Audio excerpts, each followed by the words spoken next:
Hey everyone, welcome back to our Tech Tips channel. Today, we're diving into something super useful: how to quickly access the sound control panel in Windows 2025.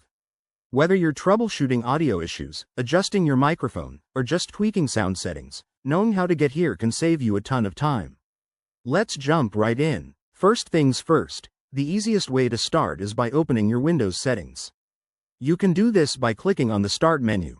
That's the Windows icon in the bottom left corner of your screen, and then selecting the gear-shaped settings icon.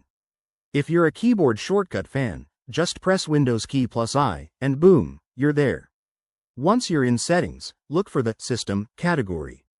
It's usually one of the first options you'll see. Click on that, and then scroll down or use the search bar at the top to find Sound.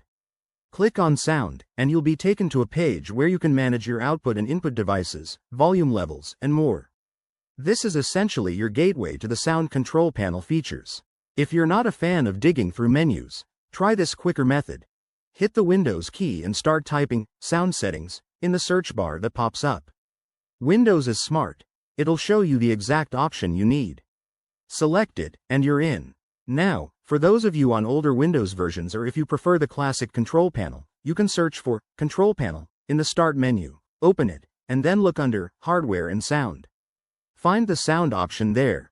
It's a bit more old school, but it works great if you're comfortable with it. Once you're in the sound settings, you can adjust things like your default speakers, test your microphone, or even manage app-specific volumes.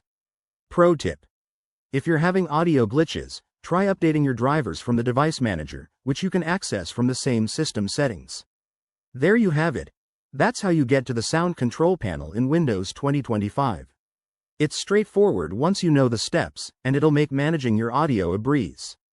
If you found this helpful, give this video a thumbs up, subscribe for more tech tutorials, and drop a comment below if you have any questions. Thanks for watching, and I'll see you in the next one.